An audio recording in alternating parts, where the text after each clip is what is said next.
Hi, this is Dr. Ava Cadell welcoming you to Ask the Expert. And today, my guest is Eva Nagorski. She is the author of this book called The Down and Dirty Dish on Revenge. Now, Eva is also a very accomplished writer and producer of some very well-known shows such as Law and Order and Vegas. And she's also written screenplays and books. But today, we're going to talk to her all about why, when, and how to deal with somebody who's cheated on you.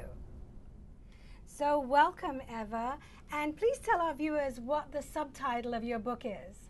It's called Serving It Up Nice and Cold to That Lying, Cheating Bastard. Aha! Okay, very good. Now, what on earth inspired you to write this book with such a grand title, The Down and Dirty Dish on Revenge? Well, it actually stemmed from an ad copying job that I had to do. It was for a marketing campaign for a TV show called Parco PI for Court TV. And I was hired to be the voice of this woman named Emily. She finds out her husband is cheating on her. She writes about it in her blog, and she decides that she's going to exact 14 days of wrath on him. So the first day, what she did was, this fictional character, Emily, what she did was put billboards all over Times Square saying, "Dear Stephen, I know you're cheating on me, you lying, cheating bastard, from your soon-to-be ex-wife, Emily." And people would stare at these billboards and they couldn't believe that someone had the ovaries to do something like this. And they would take photos with their cell phones and email it to a friend, and this billboard just got sent all around the world. I think I still get emails today with this billboard on it saying, "Can you believe this woman did this?" And it drove traffic to the blog, which in turn continued because she did continue her 14 days of wrath, where she put laxatives into brownies and had them sent to his office, or spray painted his BMW with "Hope She Was Worth It," or dumped all his things out into a park, his computer or TV, and just handed it out to whoever wanted it. And even though people found out that this was a marketing campaign and this was entirely fictional, people read the blog, and over 2 million people read the blog the first 2 weeks it was out. And people also emailed this woman, Emily, saying, "You are my hero. I can't believe that you're doing this. I've been hurt, and I understand what you've been going through. And I just want to say that you're my hero." And this was men saying this too. It wasn't just women. It was men responding as well to this. And of course there were some people saying that she's crazy and, you know, you should be locked up. But for the most part, people were very inspired by her. And I just realized that, you know, revenge, whether you act on your emotions of wanting to get revenge or not, is something that's very human. People at one point or another in their lives do think about it. They've fallen in love, they've been hurt, and they want payback. So let me ask you, did she ever insult his manhood?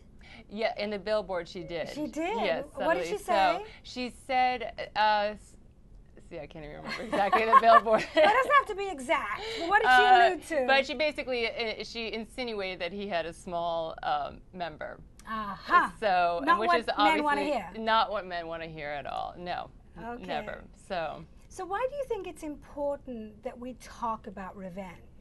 Well, revenge is something that's been around through the beginning of time, and specifically revenge, but specifically passionate revenge when it comes to love. Love, as you know better than anyone, is so incredibly important in our lives. And so when people have been hurt, they have such emotions that come out that they're unable to control sometimes, and they want to exact vengeance.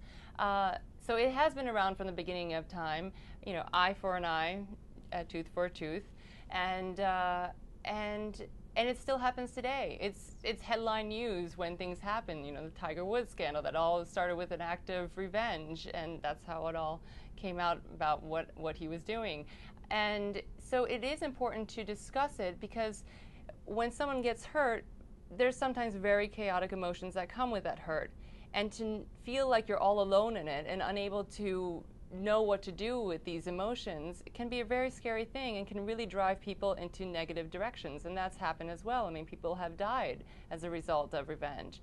But at the same time, if you talk about it and you do know that it's a very human reaction, that you need to sit back and really think about it and think about what you need to do for yourself it may drive people into more positive directions than negative ones. Okay, so what are some effective forms of revenge? Well, there are a lot of effective forms, but they're not necessarily legal.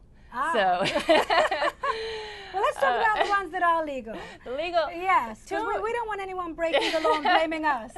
There are unfortunately way too many illegal ones that are actually very, very effective. But the couple that stand apart that I really like, that are legal, one is becoming part of the Museum of Broken Relationships.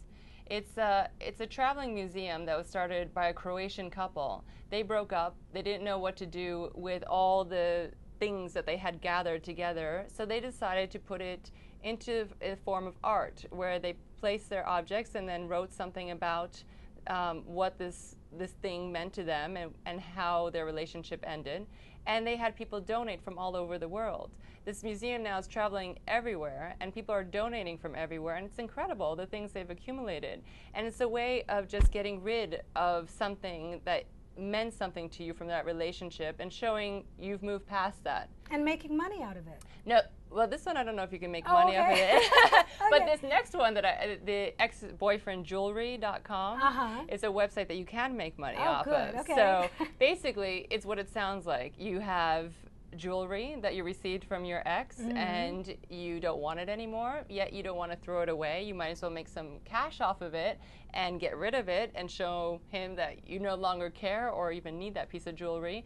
Put it on the site, add a little story about the piece, and then sell it. Ellen Barkin, the actress, she did that with her ex. She sold all his jewelry, but she made $20 million off his jewelry. So I don't think you'll make that much off the website, but you never know. So don't give the jewelry back, sell it. Yes. Okay. Now, do you think that men or women are the most revengeful?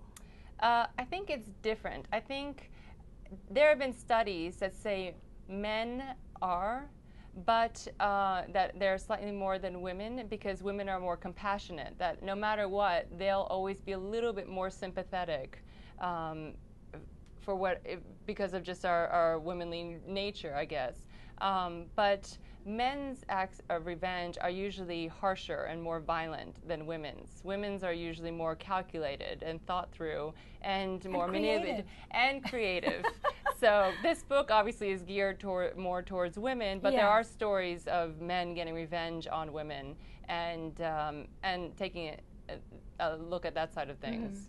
So. Well, I think the best revenge is happiness, personally. Definitely. I agree. Really do. I agree that the best revenge is moving on and being happy and being successful, because no matter what kind of revenge you get, no matter how funny, and hopefully it is funny and legal, you will always remember the hurt associated with that time when you look back and think about why you did that revenge, why you exacted that act of vengeance. So you have to remember that in the future, that part will never go away. It will always be associated. So if you want to keep that in your memory, it's something that you may want to think twice about. So right. So think before you act. Definitely. Okay. Definitely. So what will viewers learn from your book, and where can they get it? Well, they can get it on my website, evanagorski.com. There's links to Amazon. So it's available everywhere online, Barnes & Noble and whatnot. And what they'll learn is, hopefully they'll learn to live vicariously through all the different stories in there. I've collected quite an array of real stories from real people who have had their moment of acting out and getting revenge on their ex, but being able to move on. And sometimes you do have to level out the playing field a little bit, and hopefully you find a fun legal way to do so. But whatever you do, there needs to be an ending point, because revenge can become all-consuming and in the end just do destruction to your own self. And you never want that to happen. No. So you want to create some closure so that you don't have the same patterns and choose the same people, perhaps, who are unhealthy for you. Of course. So that you don't have to have revenge in your life. But basically there's healthy revenge and then there's destructive revenge. Right. But the bottom line, there is revenge. And you have to talk about it. So my hope in writing this book is that people will read it, they'll enjoy it, they'll laugh, They may get upset, but in the end, they'll recognize that it's a very human emotion that you need to talk about, and it's okay to feel that way. It's just a matter of what you do next in your own private life is up to you, and what makes sense, you know. Definitely. Okay. So now I know that you're working on a very exciting new book, yes. which is how we met, because you interviewed me for it. I did. So would you tell our viewers all about your latest book? Sure. My latest book is on kinky sex.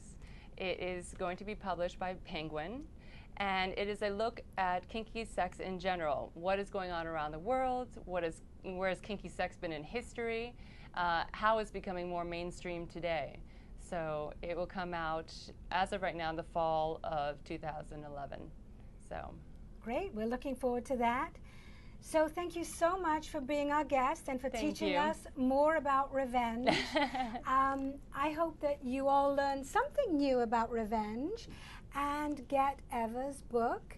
You can get it on her website. EvaNagorski.com. Right. And also at Barnes & Noble, Amazon. You can get it anywhere. And it makes for good reading. Read it on your own. Read it with your lover. It's educational, it's therapeutic, and it's really entertaining. So enjoy.